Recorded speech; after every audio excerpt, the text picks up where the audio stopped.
हम डेविड नाम के एक आदमी को देखते हैं जो रोड से कहीं जा रहा होता है।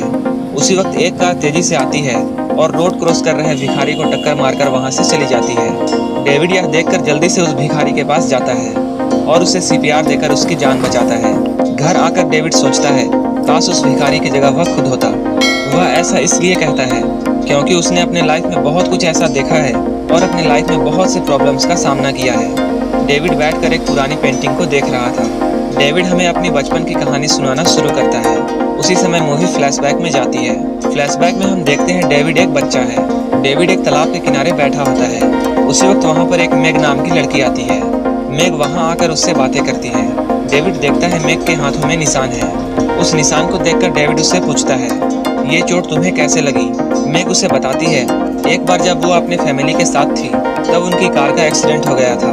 उसे ये चोट उसी एक्सीडेंट में लगी थी। मेग कहती है उसने उस एक्सीडेंट में अपने पेरेंट्स को भी खो दिया था, लेकिन उसकी छोटी बहन जिसका नाम सुजैन है वो बच गई थी। मेग की छोटी बहन को पोलियो की बीमारी होती है। कुछ देर बाद मेग वहाँ से जाने लगती है। तब डेविड उससे पूछता है तुम कहाँ जा रही हो। मेग उसे बताती है वो अपने आंट के साथ रहती है और वो उसी के घर जा रही है। मेग की आंट का नाम रूथ है। अपने पेरेंट्स के गुजर जाने के बाद मेग और उसकी छोटी बहन अपने आंट के साथ ही रहती है। मिस रूथ के 3 बेटे हैं जिनका नाम विली, डॉनी और राफी है। मिस रूथ का घर डेविड के पड़ोस में ही होता है और यही वजह है डेविड की दोस्ती इन लड़कों से भी होती है। डेविड इन लोगों के साथ इनके घर में आकर खेला करता था। धीरे धीरे मेग के साथ डेविड की दोस्ती बढ़ने लगती है। मेग डेविड को बताती है उनकी आंट उसके और उसकी छोटी बहन के साथ अच्छा बिहेव नहीं करती है। एक बार जब डेविड मिस रूथ के घर में होता है, मिस रूथ इन लोगों को बताती है जब वह छोटी थी तब वो कार्निवल में जाकर डांस देखा करती थी और इस डांस में लड़कियां अपनी स्कर्ट को ऊपर करके डांस किया करती थी। रूथ बताते हुए ये सब करके भी उन्हें दिखा रही थी। इस सीन को देखने के बाद हमें ये भी पता चलता है मिस रूथ अपने बेटों के साथ काफी ओपन थी और उसने अपने बेटों को काफी ज्यादा आजादी भी दे रखी थी। कम उम्र में भी ये लड़के घर में ड्रिंक किया करते थे, लेकिन रूथ को इन सब से कोई भी प्रॉब्लम नहीं था। रूथ अपने बेटों को लेकर कार्निवल मेले में जाने लगती है। इस मेले में वो मेग को लेकर नहीं जाती है और उसे घर का ख्याल रखने के लिए यहीं छोड़ देती है।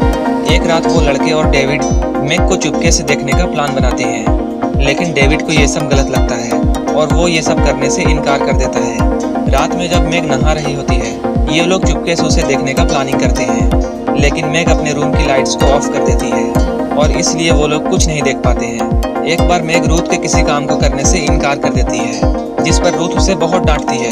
कुछ दिन बाद हम देखते हैं एक बार जब डेविड बर्गर खरीद रहा होता है उसी वक्त मेग भी वहां आ जाती है और अपने लिए भी एक बर्गर खरीदने के लिए कहती है। मेग डेविड को बताती है मिस रूथ ने उसे 2 दिनों से कुछ खाने के लिए नहीं दिया है। बर्गर खाते हुए ये दोनों आपस में बात करते हैं। बात करते हुए मेग डेविड को बताती है उसे पेंटिंग करने का शौक है, लेकिन मिस रूथ उसे ऐसा करने नहीं देती। ये सुनकर डेविड मेग को पेंटिंग करने के लिए कहता है। एक बार डेविड देखता है रूथ मेग की बहन सुजैन से काम करवा रही है, जो कि एक अपाहिज लड़की है और उससे अच्छे से बात भी नहीं कर रही है। ये सब देखकर डेविड को बहुत बुरा लगता है, लेकिन डेविड कुछ भी नहीं कर सकता था। वहीं दूसरी ओर हम देखते हैं मेग डेविड के घर आती है और उसे अपनी बनाई हुई एक पेंटिंग देती है। इस पेंटिंग को मेग ने डेविड के लिए बनाई थी। डेविड उस पेंटिंग को मिस रूथ को दिखाता है। डेविड मिस रूथ से कहता है मेग ने यह पेंटिंग मेरे लिए बनाई है। उस पेंटिंग को देखकर रूथ को बहुत गुस्सा आता है और वह मेग को बुलाती है और रूथ मेग को गालियां देती है और वो कहती है आजकल की लड़कियों का कोई भरोसा नहीं है, वो कुछ भी कर सकती है और अब तुम्हें सजा मिलेगी।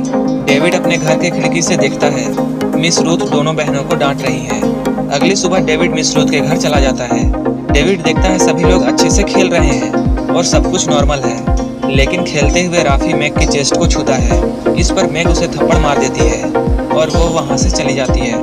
उसके बाद मिस रूथ वहाँ आती है और वो सुजैन से पूछती है जब मेग ने राफी को मारा तब तुमने कुछ क्यों नहीं कहा। सुजैन मिस रूथ से कहती है इसमें राफी की ही गलती थी। इस बात को सुनकर मिस रूथ को बहुत गुस्सा आता है और वो सुजैन को मारने लगती है। वहाँ पर होता है और ये सब देख रहा होता है। तभी मेग अपनी बहन को बचाने के लिए वहाँ आ जाती है। मिस रूथ मेग से कहती है अगर वो कोई भी गलती करेगी तो इसकी सजा तुम्हारी बहन को मिलेगी। एक बार राफी मेग को एक पुलिस ऑफिसर से बात करते हुए देखता है। इसके बारे में वो मिस रूथ को बताता है। इस बात को जानकर मिस रूथ मेग को बहुत डांटती है। इस बात पर विली उसे थप्पड़ भी मार देता है। वहीं दूसरी ओर हम डेविड के घर में देखते हैं डेविड अपने पेरेंट्स के साथ होता है और वो अपने पेरेंट्स से रात में मैग के घर में रुकने के लिए पूछता है। उसके पेरेंट्स उसे इजाज़त दे देते हैं। डेविड जब मैग के घर में जाता है तब वो देखकर हैरान रह जाता है। इन भाइयों ने मैग को रस्सियों से बांध दिया था और उसकी आंखों में पट्टियां बांध दी थी। उसके मुंह में भी कपड़ा बंधा होता है। इसी बीच डेविड भी उस रूम में आ जाता है। मिस रूथ डेविड को देखकर उसे भी ये सब ज्वाइन करने को कहती है। मैग दर्द से चिल्ला रही होती है। वो सभी लोगों से माफ़ी मांगती है और वो खुद को छोड़ने के लिए कहती है। इसी बीच विली आगे बढ़ता है और मैग के बॉडी से सारे कपड़ों को हटा देता है और उसे टच करने की कोशिश करता है। तभी रूथ उसे टच करने से मना करती है। मिस रूथ लड़कों से कहती है, मैग एक कैरेक्टरलेस लड़की है, इसलिए तुम लोग इसे टच नहीं करोगे। ये सारे लोग मिलकर रात में एक प्लान बनाते हैं। डेविड भी इन लोगों के साथ होता है। ये लोग मैग को छूने की कोशिश करते हैं। उस वक्त मैग इन लोगों से कहती है, अगर इन लोगों ने उसे छुआ तो वो जोर से चिल्लाएगी। चिल्लाने की आवाज़ सुनकर मिस रूथ भी यहाँ आ जाएगी। ये सुनकर वो लोग डर जाते हैं और वो सभी यहाँ से चले जाते हैं। जाते हुए डेविड मैग की रस्सियों को लूज कर देता है ताकि मैग को थोड़ी राहत पहुँचे। अगले दिन रूथ उसे यहाँ आकर खाना देती है, लेकिन मैग खा भी नहीं पा रही थी क्योंकि वो बहुत ज़्यादा कमज़ोर हो चुकी थी। इस बात से रूथ को गुस्सा आता है और वो सुजैन को पनिश करने लगती है और उसके पीछे जोर जोर से मारने लगती है। डेविड खड़ा होकर इन सभी चीज़ों को देख रहा होता है, लेकिन वो देखने के अलावा कुछ नहीं करता है। अगले दिन डेविड अपने घर जाता है और अपने फादर से पूछता है, क्या उसे एक औरत पर हाथ उठाना चाहिए। उसके फादर उससे कहते हैं, अगर कोई लड़की गलत कर रही है तब उस पर हाथ उठाना गलत नहीं है। इसके बाद डेविड मैग को बचाने का फैसला करता है और वो इस प्लान के बारे में सुजैन को भी बताता है। डेविड कई बार मैग से अकेले मिलने की कोशिश करता है, लेकिन हर वक्त मैग के पास कोई ना कोई होता है। एक रात डेविड अपने घर में अपनी माँ को ये सब बताने की कोशिश करता है, लेकिन उसकी माँ गहरी नींद में होती है, इसलिए वो डेविड की बात को नहीं सुनती है। नेक्स्ट मॉर्निंग जब डेविड रूथ के घर में जाता है तब वो देखता है वो लोग मैग को टॉर्चर कर रहे हैं। उसी वक्त गेट पर कोई नॉक करता है। डेविड रूथ से कहता है, दरवाज़ा आपको ही खोलना चाहिए क्योंकि दरवाजे पर कोई पुलिस वाला भी हो सकता है। रूथ जब जाकर दरवाज़ा खोलती है तब वो देखती है वहाँ एक पुलिस वाला है। पुलिस वाला रूथ से मैग और सुजैन के बारे में पूछता है। रूथ पुलिस वाले से कहती है वो दोनों बहन शॉपिंग के लिए गए हैं। ये सुनकर पुलिस वाला वहाँ से चला जाता है। वहीं दूसरी ओर हम देखते हैं डेविड मैग से मिलता है और उससे कहता है आज रात वो पीछे का दरवाज़ा खुला छोड़ देगा ताकि वो आसानी से भाग सके। इसके बाद वो मैग को एक चाकू देता है। मैग डेविड से कहती है वो बाहर कुछ पैसे पत्थर के नीचे रख दे ताकि जब वो यहाँ से निकले तो उन पैसों को लेकर यहाँ से दूर चली जाए। दूसरे दिन मॉर्निंग में हमें डेविड दिखाई देता है और वो चेक करने के लिए आता है उसने जो पैसे पत्थर में रखे थे वो वहाँ है या नहीं। डेविड देखता है वो पैसा अभी भी पत्थर के नीचे है। उन पैसों को देखकर डेविड समझ जाता है मैग भागने में नाकाम रह गई है। इसके बाद डेविड मिस रूथ के घर में जाता है। वह देखता है मिस रूथ और उसके पड़ोसी के लड़के वहां आए हुए हैं और वो अपने बेटे विली से मैग का रेप करवा रही होती है। मिस रूथ सभी लोगों से कहती है ये उसकी पनिशमेंट है क्योंकि उसने भागने की कोशिश की थी।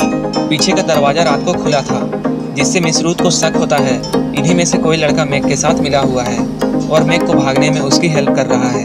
मिस रूथ डेविड के पास आती है, उसे भी मैग का रेप करने के लिए कहती है, लेकिन डेविड ऐसा करने से मना कर देता है और कहता है तुम ये सब गलत कर रही हो। ये सुनकर मिस रूथ को गुस्सा आता है और वो मैग को टॉर्चर करती है और उसके प्राइवेट पार्ट्स को बर्नर से जला देती है। ये देखकर डेविड डर जाता है और वहाँ से भागने की कोशिश करता है, लेकिन रूथ के बेटे उसे भी पकड़ लेते हैं।